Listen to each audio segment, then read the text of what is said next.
사도행전 28장 16절에서 31절까지의 말씀을 이제 봉독합니다. 하나님의 말씀을 경청하십시오. 우리가 로마에 들어가니 바울에게는 자기를 지키는 한 군인과 함께 따로 있게 허락하더라. 사흘 후에 바울이 유대인 중 높은 사람들을 청하여 그들이 모인 후에 이르되, 여러분 형제들아, 내가 이스라엘 백성이나 우리 조상의 간습을 배척한 일이 없는데 예루살렘에서 로마인의 손에 제수로 내준 바 되었으니 로마인은 나를 신문하여 죽일 제목이 없으므로 석방하려 하였으나 유대인들이 반대하기로 내가 마지못하여 가이사에게 상소하며 내 민족을 고발하려는 것이 아니니라.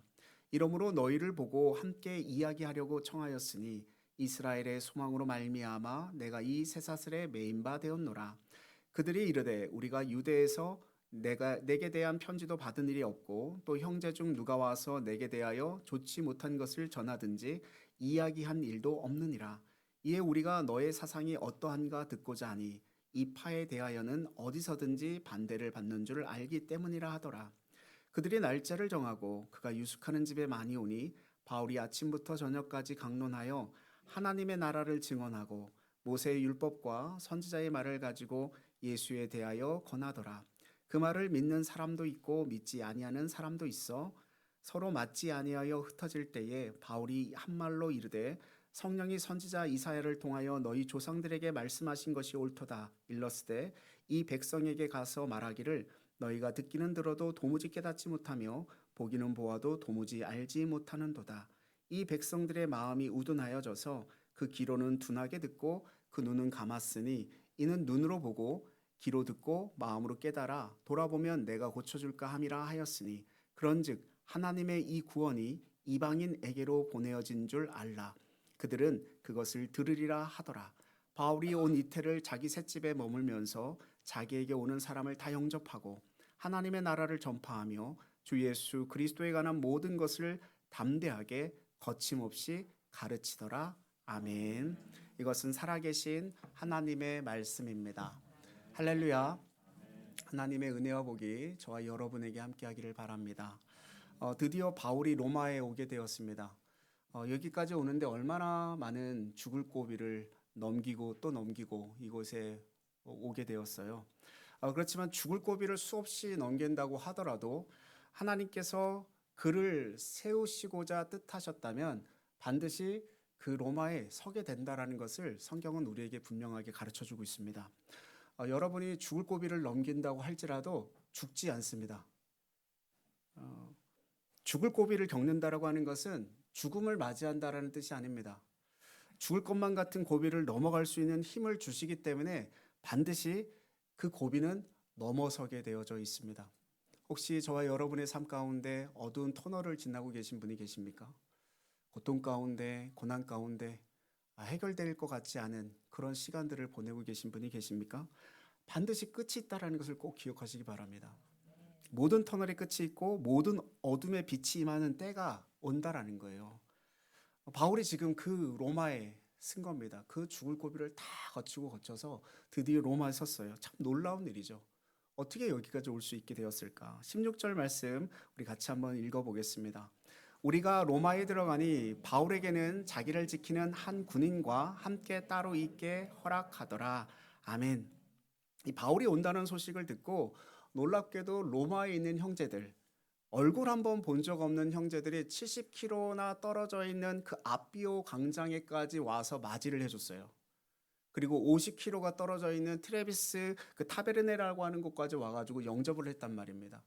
사도 바울이 얼마나 감격했을까? 복음이 전해진 적이 한 번도 없고요. 교회가 세워진 적도 없어요. 편지를 받은 적도 없더래요. 근데 그들이 사도 바울, 제수로 오고 있는 그 사도 바울을 맞이하러 나왔어요. 그리고 드디어 로마에 들어가게 됩니다. 그런데 지금 로마에 도착했지만 혼자 온 것입니까? 성경은 분명하게 우리가 왔다 이렇게 표현을 하고 있단 말입니다. 내가 온 게 아니라 우리가 왔다라고 표현하고 있어요. 이 우리라고 하는 말이 교회됨의 중요한 단어임을 기억하시기 바랍니다. 나밖에 모르는 세상, 나만 잘 된다고 한다면 누가 뭐 어떻게 되든 상관하지 않는 이 세상, 온통 내 중심, 내 관심에만 집중하고 있는 이 세상 가운데서 구원받는다라고 하는 것은 무엇을 뜻하는 것이냐면 나라고 하는 관심에서 벗어난다라고 하는 것을 말하는 거예요. 나라고 하는 중심에서 벗어나서 우리라고 하는 공동체 속으로 들어가는 것을 구원받는다라고 이야기합니다. 교회는 우리 공동체잖아요. 그래서 주기도문을 통해서도 우리 공동체를 계속해서 말합니다. 하나님의 뜻, 하나님의 나라 세워진다라고 하는 것은 우리를 위하여 일용할 양식을 주시고 죄를 용서받더라도 우리의 모든 죄를 용서받게 하시고 우리의 모든 죄악에서 건지시는 것을 간구하는 공동체, 그게 교회 공동체를 말하는 것이란 말이죠. 지극히 개인주의적인 삶을 살아가는 이 시대에도 여전히 교회가 소망인 까닭은 어떤 그 동호회나 어떤 단체보다도 교회 공동체는 진정으로 우리로서 하나 되는 공동체이기 때문에 그렇습니다. 그래서 지금 여기 우리로 오고 있는 거죠. 저는 오늘날 저희 예한교회가 이 교회의 정체성을 잃어버리지 않기를 바랍니다. 하나님의 나라는 공동체성을 가진 거예요. 하나라고 하는 것, 몸이 하나요? 하나님이 하나요? 성령이 하나요? 우리가 하나 된 것을 분명하게 믿으시기 바랍니다. 그럼 지금 같이 사도 바울과 온 사람들은 누군 거예요? 바울이 왔고요. 누가, 이 사도행전을 쓴 누가가 함께 동행했습니다. 그리고 아리스다고라고 하는 사람이 동행했어요. 그리고 누가 왔습니까? 백부장 율리오, 그리고 그 부하 간부들, 그리고 제수들 같이 동행했을 거예요. 여기 지금 이 로마라고 하는 곳에 같이 동행했을 것입니다. 그런데 그들이 여기 오기까지 얼마나 많은 우리가 있었겠어요. 배를 3번이나 갈아타야만 했습니다. 그리고 배마다 선장이 있고 선주가 있고 선원이 있고 그 모든 사람들이 다 사도 바울이 로마에 도착하기까지의 우리였다라고 하는 것을 우리가 좀 기억해 볼 필요가 있죠. 그렇다고 다 로마로 올 필요는 없는 거예요. 누군가는 그레데 섬에 남아 있고요. 누군가는 그냥 멜리데 섬에 남아 있는 겁니다. 그래서 배에다가 식량을 그냥 실어주기만 하는 사람들이 있어야 된다는 거죠. 어쩌면 그냥 잘 가라고 그냥 이렇게 손만 흔들어주는 사람이 있을 수도 있는 거예요. 그래서 누구나 바울이어야 할 필요도 없고요. 누구나 다 로마에 갈 이유는 없습니다. 물론 우리 가슴 속에 하나님께서 심어주신 로마가 분명히 있겠지만 그건 지리적인 로마를 이야기하는 것은 결코 아니라는 얘기죠. 누구는 그레데에 있어도 되고 누구는 몰타에 있어도 되고 누구는 로마로 가지만 그러나 우리 각자가 주님께서 허락하시는 그 로마의 비전, 소망의 비전, 그 복음을 전하는 그 비전, 그것을 가지고 살아가야 한다는 것입니다. 저와 여러분이 그 소명을 반드시 기억하기를 바랍니다. 저와 여러분이 주신 그 로마, 그 비전, 그것은 무엇입니까? 오늘날 살아가면서 내가 행해야 될 나의 삶의 자리, 그것은 나는 지금 무엇을 하고 있습니까? 이 질문이 저와 여러분의 질문이었으면 좋겠어요. 그래서 지금 로마에 입성했단 말입니다. 제수의 신분이에요. 그래서 가택연금을 하게 되고요. 사람을 만날 자유는 주어지지만 밖으로 다닐 수는 없게 됩니다. 그러니까 일부적인 어떤 자유가 주어진 거죠. 제한된 어떤 그 감옥에 이제 들어가게 된 겁니다. 정식 재판을 받아서 무죄가 입증될 때까지 그에게는 오른팔에 쇠사슬이 묶이게 됩니다. 그리고 그 쇠사슬은 또 다른 그 간수, 지금 말하는 그 사람에게 또 묶여지게 되어 있어요. 그래서 두 사람이 이렇게 묶여 있어야 된다라는 거예요. 그런 모습으로 지금 로마의 시작이 되는 것인데 그렇게 화려한 생활을 하는 것도 아니고요. 그렇게 많은 하나님을 일을 하고 수많은 은혜를 받았고 죽을 고비 그 고난을 경험하고 지금 로마에 들어왔는데 고작 쇠사슬에 묶여 있는 모습으로 감옥에 있는 모습으로 지금 서 있단 말입니다. 이때 추정하기는 사도 바울의 나이가 60 정도 되는 나이인데 60세 되는 나이에 사슬에 묶여 있는 그 모습을 누가 바라고 원하는 모습이었겠습니까? 그러나 하나님께서는 그런 모습으로 하나님의 일을 하신다라는 거죠. 하나님의 구원의 방식이, 구원의 방법이 이 사도 바울을 통해서 그렇게 일하신다라는 거예요. 저와 여러분의 삶의 자리에 있는 그 모습으로 하나님은 그렇게 일하신다는 겁니다. 그래서 세상은 바울을 묶었다고 생각하지만요. 그러나 묶여있는 바울을 통해서 오히려 세상이 묶여지게 되는 것을 우리는 이제 보게 됩니다. 사슬에 묶여있는 바울로부터 복음을 전해 듣게 되고 구원의 일, 하나님 나라의 일, 그 일들이 이루어지는 거예요.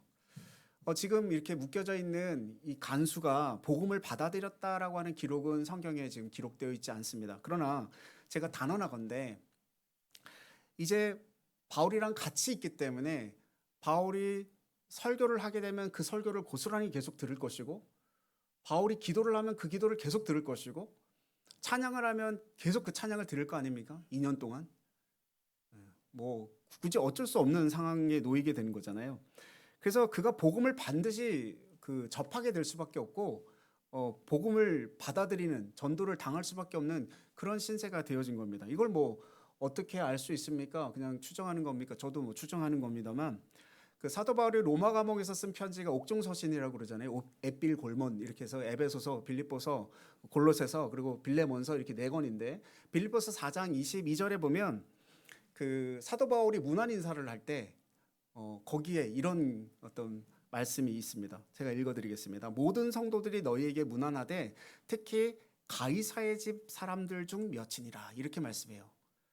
그러니까 바울이 지금 묻고 있는 사람들, 이 간수들은 로마의 가이사의 친위 부대 소속이거든요. 그러니까 지금 빌립보 교회에다가 말을 하고 있는 거예요. 로마의 사람들이 그 빌립보 교회 성도들에게 문안 인사를 하고 있다. 근데 특별히 가이사에 속한 몇몇 사람들도 당신들에게 안부를 전하고 있습니다. 이게 누구인가? 저는 이 바울을 묻고 있는 간수가 아니었을까, 그렇게 생각이 되어집니다. 그러니까 내 말이 너희 안에 거하고 너희가 내 안에 거하면 내 제자가 되고, 진리를 너희가 알지니 진리가 너희를 자유케 하리라.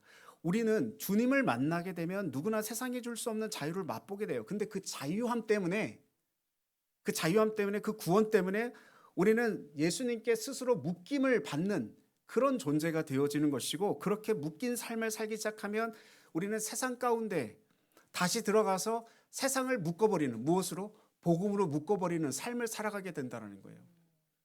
이게 진정한 자유 아닙니까? 나는 내가 하고 싶은 대로 다 하며 살 거야. 내가 원하는 대로, 내가 하고 싶은 대로. 이게 자유를 이야기하는 것은 아니라는 얘기죠. 17절, 18절, 19절 보십시오. 같이 한번 읽습니다. 사흘 후에 바울이 유대인 중 높은 사람들을 청하여 그들이 모인 후에 이르되, 여러분 형제들아, 내가 이스라엘 백성이나 우리 조상의 간습을 배척한 일이 없는데 예루살렘에서 로마인의 손에 제수로 내준 바 되었으니, 로마인은 나를 신문하여 죽일 제목이 없으므로 석방하려 하였으나 유대인들이 반대하기로 내가 마지 못하여 가이사에게 상소하며 내 민족을 고발하려는 것이 아니니라. 아멘. 사흘 후에 그가 가택연금이 되고요. 바울이 바깥으로 나갈 수 없으니까 집으로 그 유대인들, 그 로마에 있는 유대인들 중에 유력한 사람들, 그러니까 영향력이 있는 사람들을 집으로 초대하는 것을 보게 됩니다. 그러니까 그들을 초청하는 환경 속에 놓여 있는 거죠. 감사하게도 가택연금 상태지만, 감옥에 있는 상태지만 복음을 위하여 사람들을 만날 수 있는 그런 놀라운 환경이 이렇게 펼쳐진 거예요. 저와 여러분 지금 뭔가 일이 잘 안 될 수도 있습니다. 뭐 풀리지 않는 형편 가운데 놓여 있을 수도 있어요. 근데 그 상황들이 저와 여러분의 어떤 삶에 복음 전하는 데 지장이 되지 않도록, 장애물이 되지 않도록 살아가시길 바랍니다. 우리는 대부분이 이렇게 말을 해요. 뭘 좀 이렇게 하자고 이야기하면, 나중에 시간이 좀 괜찮아지면 할게요. 형편이 좀 좋아지면 할게요. 이렇게 말합니다. 근데 형편이 나아져도 그분은 못할 가능성이 더 높습니다. 왠지 아십니까? 우리가 하는 일이 아니기 때문에 그래요. 하나님의 일은 하나님이 하시기 때문에 그래요. 그래서 내가 하려면 안 되는 거예요. 다 안 돼요. 내가 하려고 하면 뭐 되겠습니까? 핑계 대려면 뭐 100가지도 더 될 수 있겠죠. 근데 주님이 하시는 일을 우리가 막지만 않으면 내 형편이 잘 돼도 되는 것이고 안 돼도 되는 것이고, 형편과 관계없이 이런 일이 이루어진다는 것을 분명히 말합니다. 사도 바울은요, 형편이 좋아도 복음을 전했고 형편이 좋지 않아도 복음을 전했어요.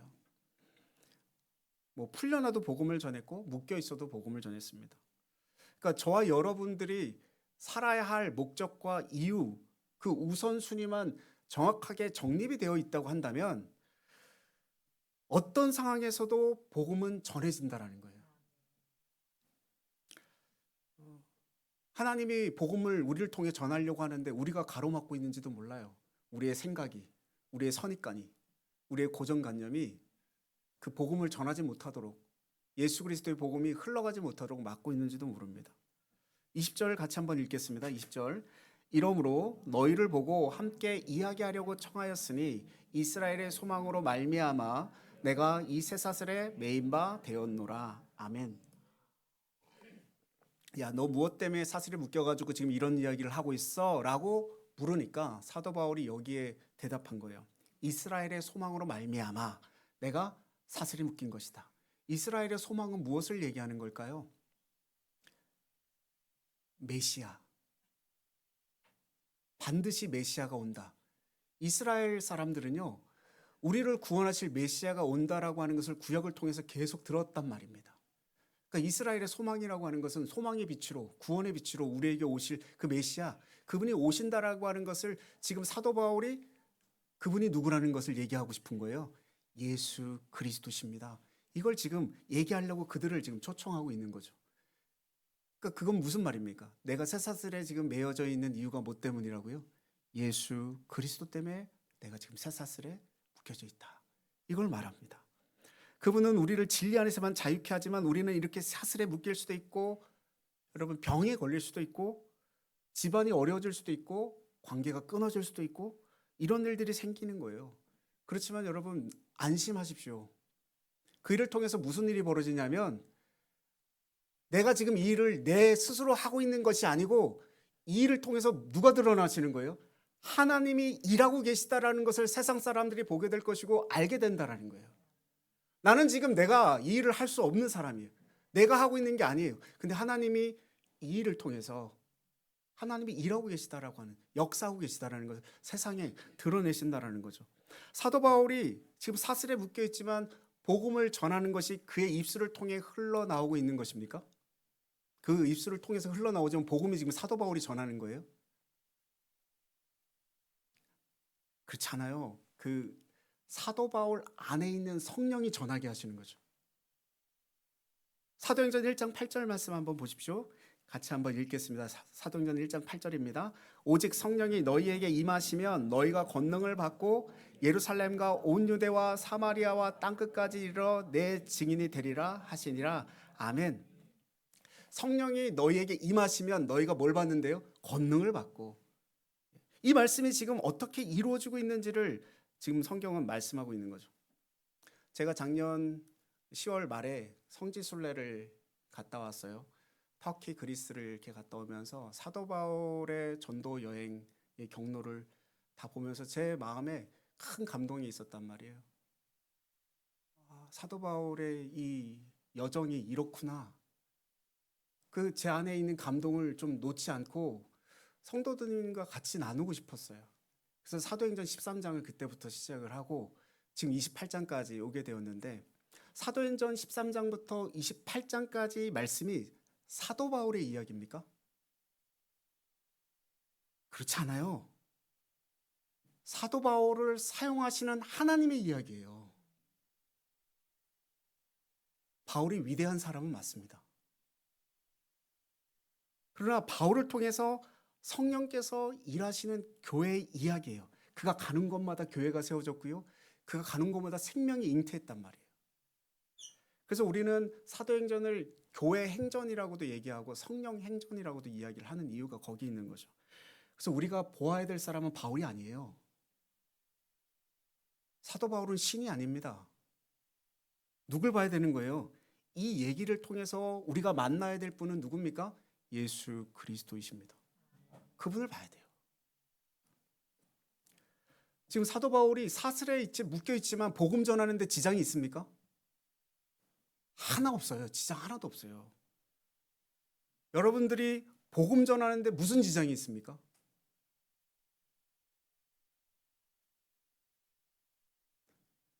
네, 지장 없어요.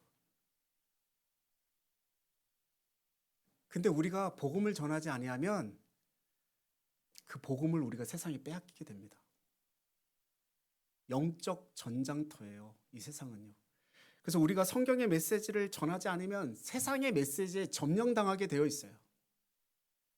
그러니까 저와 여러분이 입술을 열어서 복음을 전하지 아니하고 복음의 삶을 살지 않는다라는 것은 이미 세상의 메시지에 점령당하고 살아간다라고도 볼 수 있는 거죠. 그 메시지가 우리에게 차고 넘치기 때문에 우린 입 밖으로 성경 메시지를 전하고 있지 않은지도 모릅니다. 그리스도의 생명력이 사라지고 마는 거죠. 저와 여러분의 입술을 통해서 삶을 통해서 예수 그리스도의 복음이 전해지길 바랍니다. 어떠한 상황에 놓여 있든지 간에 우리가 매어 있든지 매어 있지 않든지. 21절 22절 같이 보겠습니다. 그들이 이르되 우리가 유대에서 내게 대한 편지도 받은 일이 없고 또 형제 중 누가 와서 내게 대하여 좋지 못한 것을 전하든지 이야기한 일도 없느니라.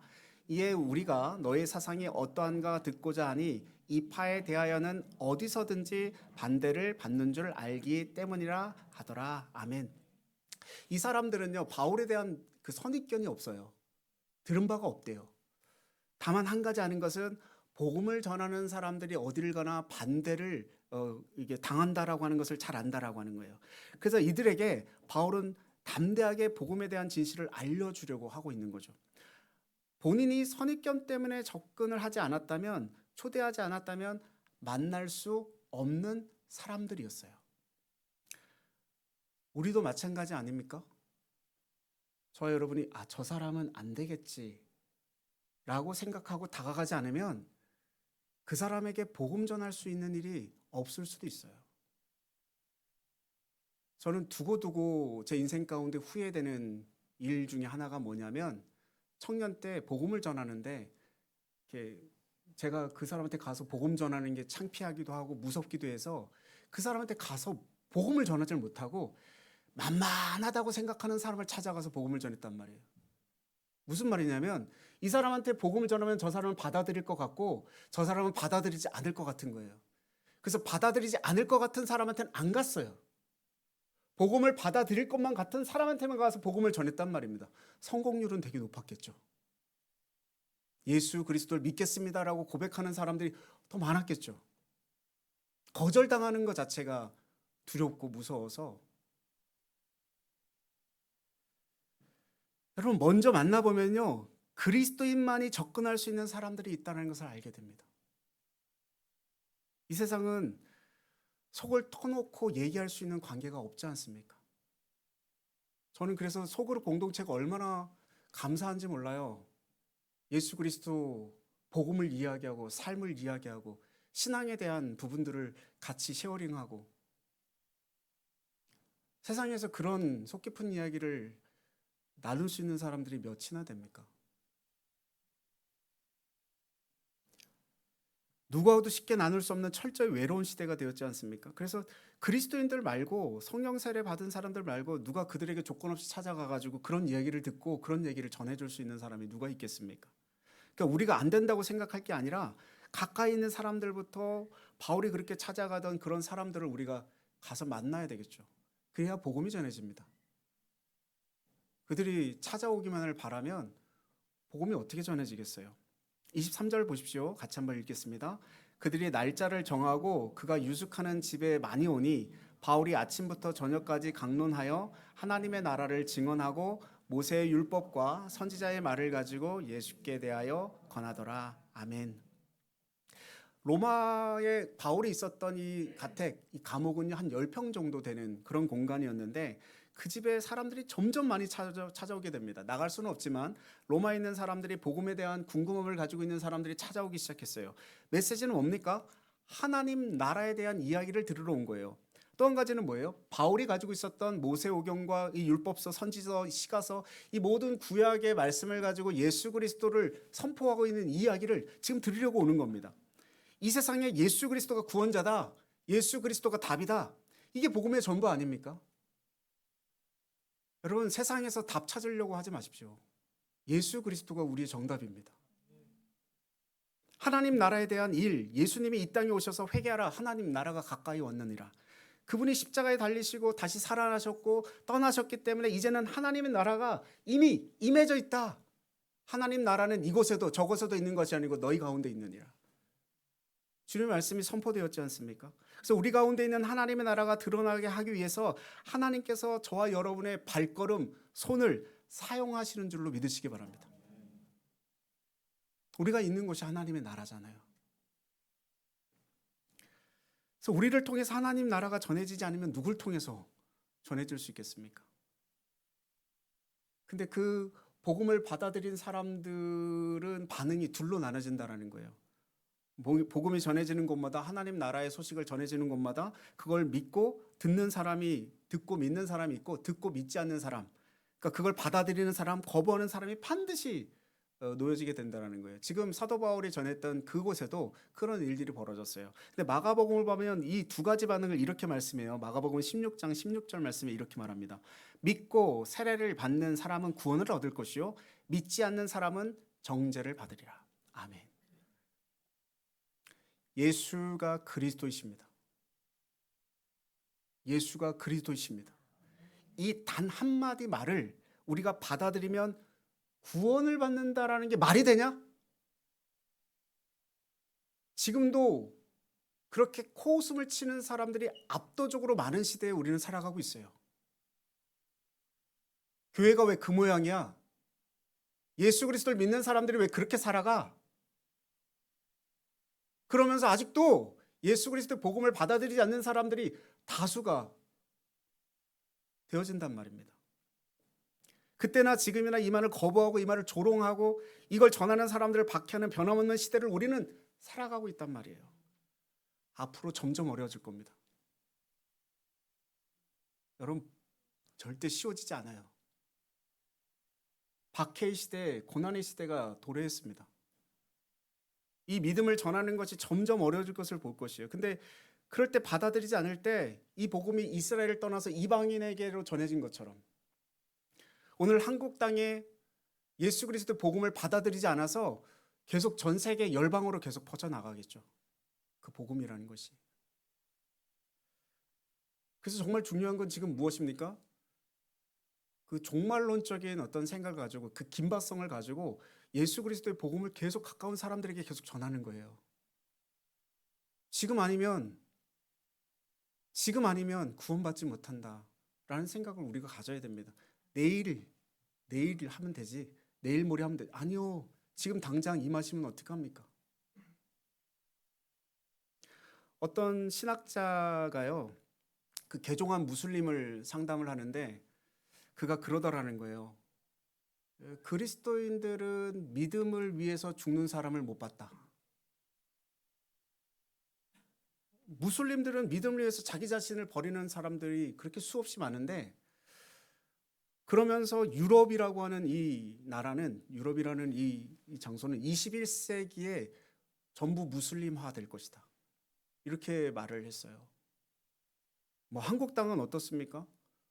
그 무슬림을 가지고 있는 사람들이 가는 곳마다 뭘 만들어 달라 그래요? 기도처를 만들어 달라 그래요. 그래서 공항에 기도처, 무슬림 기도처가 생겼어요. 대학교마다 자기들 그 종교를 이렇게 생활할 수 있는 공간을 만들어 달라고 얘기합니다. 왜요? 시도 때도 없이 기도하니까.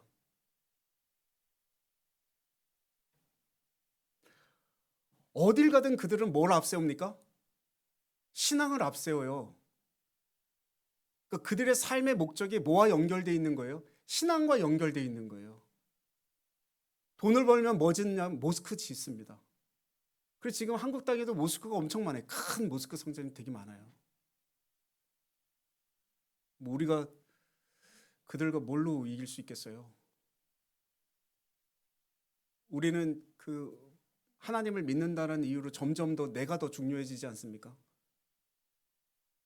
여러분 예수 그리스도를 믿었을 때 여러분이 중요했습니까? 하나님이 중요했습니까? 믿음의 삶을 살아가면서 내가 더 중요해지는 시대 속에 우리는 살아가고 있잖아요. 그런 삶을 살아가고 있잖아요. 근데 한번 생각해 보십시오. 예수 그리스도를 믿는 이 그리스도교가 여기까지 온 데는 무엇 때문에 여기까지 온 겁니까? 예수 그리스도께서 십자가에 못 박혀 죽으시고 부활하시고 성령이 임하시고 그 예수님의 제자들이 나가서 순교하면서 교회가 세워지고 누군가의 어떤 죽음을 통해서 복음이 세워지고 그 순교를 통해서 지금 여기까지 온 거란 말입니다. 죽여도 해결이 안 되는 거예요. 그 두 손 두 발 다 들었어요. 누가요? 로마의 황제가. 기독교 공인을 하고 그런 일들이 계속 벌어진 거 아닙니까? 그게 기독교 역사였어요. 어쩌면 우리가 정말 아니란 어떤 생각과 마음으로 신앙생활을 계속 해나가다 보면 무슬림한테 우리가 손들 수도 있겠죠. 어떤 그 이념이 다른 어떤 다른 종교들한테도 우리는 그냥 무릎 꿇을 수도 있어요. 어떤 시대를 우리가 살아가고 있는지 우리가 잘 봐야 됩니다. 교회를 박해하는 흐름, 우리가 이런 시대를 살아가고 있다는 거죠. 30절 31절 같이 한번 읽겠습니다. 바울이 온 이태를 자기 셋집에 머물면서 자기에게 오는 사람을 다 영접하고 하나님의 나라를 전파하며 주 예수 그리스도에 관한 모든 것을 담대하게 거침없이 가르치더라. 아멘. 만 2년 동안 자기 셋집에 머물면서 복음을 전해요. 저는 이 셋집이라는 게 참 마음에 와닿는데, 셋집이라고 해갖고 복음을 못 전합니까? 그렇지 않아요? 셋집에서도 복음 얼마든지 전해요. 사도 바울이 로마로 가갖고 선교센터를 짓지 않았어요. 대부분 한국의 선교사님들이 가면 다 선교센터를 먼저 짓는단 말이에요. 되게 중요하죠. 전진 기지를 만들어 놓는 게. 근데 그게 없다고 해도 복음이 전해지는 데는 큰 문제가 없다라는 거죠. 그러니까 건물이 꼭 필요한 것은 아니란 얘기입니다. 필요하지만 꼭 필요한 것은 아니란 얘기예요. 뭐가 더 중요한 겁니까? 꼭 기억하십시오. 내가 교회되는 게 더 중요합니다. 여러분, 저와 여러분이 교회가 되지 않으면 교회 건물이 아무리 그럴싸해도 그거 뭐가 그게 교회겠어요.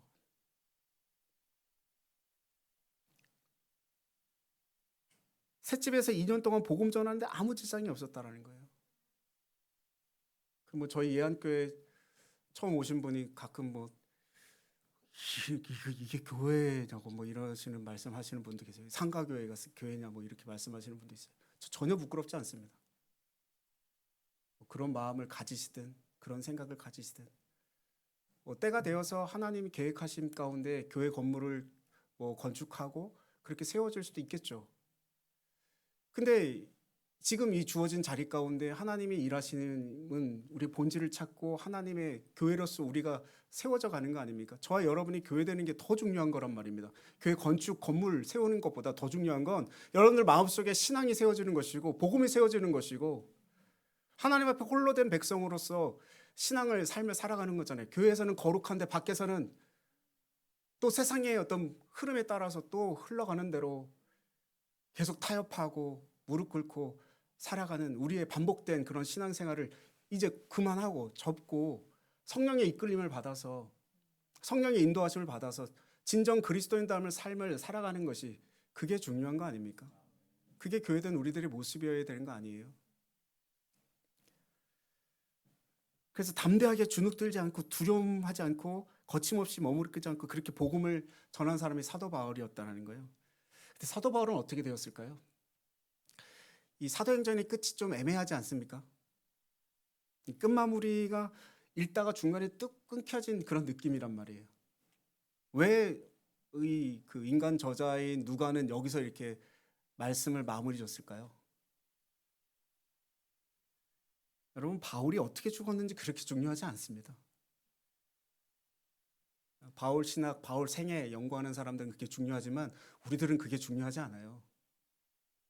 그 로마에 가면 그 로마의 그 사도 바울이 참수당해 가지고 그 이 목이 댕강 되면서 이 목이 턱턱턱 3번 이렇게 튀겼다. 뭐 그래가지고 그 장소에 성당을 또 세웠어요. 그래갖고 많은 사람들이 그곳에 가서 사도 바울 그 참수 기념교회 뭐 이래갖고 그 교회를 찾아가기도 하는데 그게 뭐가 이렇게 중요하겠습니까? 물론 기념이 되긴 하지만 뭐가 중요하냐면 그러니까 우리가 어떻게 살다가 어떻게 죽었냐 이게 중요한 게 아니라요. 하나님께서 말씀하신 그 말씀이 지금 어떻게 이루어지고 있느냐, 어떻게 이루어졌느냐 그게 중요한 것이죠. 그러니까 저와 여러분이 중요해서 우리가 사도행전을 읽는 게 아닙니다. 누가 중요해서요? 예수 그리스도가 중요해서 사도행전을 읽는 거예요. 그분이 우리의 인생의 목적이고 우리가 그리스도인의 길을 가는 것이지 내가 더 중요해가지고 지금 이 길을 쫓아가는 게 아니라는 얘기입니다. 이 주체가 달라요. 날마다 저와 여러분이 더 중요해지잖아요. 그러면 여러분은 예수 그리스도의 길을 놓친 겁니다. 그 길 위에 바깥으로 지금 틀어져 있는 거예요. 그거 일로 갖다 놓으셔야 돼요. 날마다 그분이 더 중요해지고 날마다 세상의 메시지가 덜 귀에 들리고 하나님의 메시지가 우리의 귀에 울려 퍼질 때 우리는 어딜 가나 그분의 메시지를 전하고 예수 그리스도의 복음을 전하는 삶을 살아가는 거 아니겠어요? 저는 이 사도행전을 마치면서 우리가 우리의 삶을 다시 한번 돌아보기를 원합니다. 대림절 되었는데 주님 다시 오십니다. 믿으십니까? 근데 시간이 얼마 없어요. 시간이 그렇게 많이 남지 않았습니다. 우리에게 주어진 이 짧은 시간, 이 눈 깜짝할 시간, 사라지는 이 시간을 가지고 우리에게 이미 영원에 접속되는 방법을 알려주셨는데 우리는 어떻게 이 시간 동안 그분을 증거하고 살 것인지 거기에 초점을 맞추고 살아가야 된다는 거죠. 그럴 때 저와 여러분에게 그 고난을 없애주지는 않으시지만 그 죽을 고비를 넘기는 반드시 넘어가게 하는 그 손길, 그 은혜의 손길, 그 생명의 손길, 그것을 경험하게 될 것이고 놀랍게도 그분이 무슨 일을 하시는지 저와 여러분의 삶을 통해서 분명하게 증명되어질 거란 말입니다. 일어나라, 빛을 발하라. 어떻게 우리가 빛을 발할 거냐는 거예요.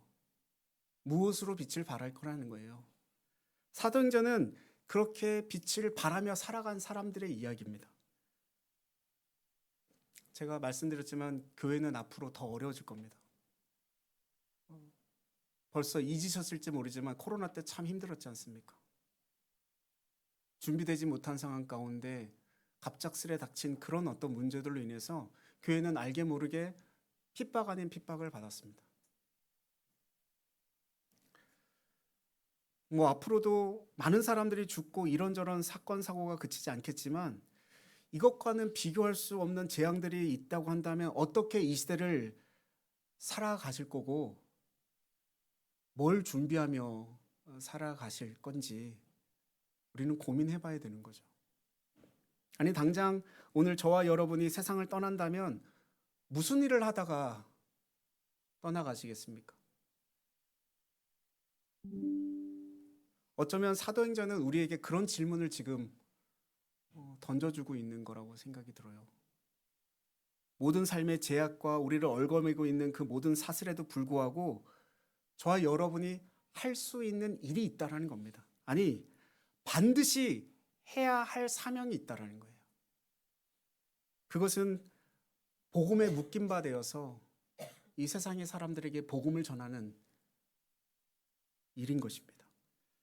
그 일을 기억하고 떠나가는 자리가 되기를 주님의 이름으로 축원드립니다. 기도하겠습니다. 살아계신 하나님 아버지, 바울은 사슬에 매여 있었지만 복음은 결코 매이지 않았습니다. 우리가 어떤 환경에 놓여 있든지 어떤 제약 속에 있든지 하나님의 나라는 여전히 전진하고 있으며 말씀은 여전히 살아 역사하고 있음을 믿습니다. 우리의 마음이 눌릴 때 위로해 주시고 길이 막힌 것처럼 보일 때 새로운 문을 여시는 하나님의 능력을 바라보게 하여 주옵소서. 이 땅 가운데 주신 놀라운 주님의 선물, 영생의 선물을 받았사오니 육신의 생명, 이 짧은 생명 가지고 무엇을 하며 살다가 떠나야 할지 날마다 그 사랑에 매인 바 되게 하시고 그 복음에 묶인 바 되게 하시고 그 놀라운 능력에 사로잡힌 바 되게 하셔서 사도 바울이 그랬던 것처럼 그렇게 끊임없이 주님을 향하여 하나님의 나라를 증언하며 살아가는 우리 모두가 되게 하여 주시옵소서. 예한교회가 되게 하여 주시옵소서. 예수님의 이름으로 기도드리옵나이다. 아멘.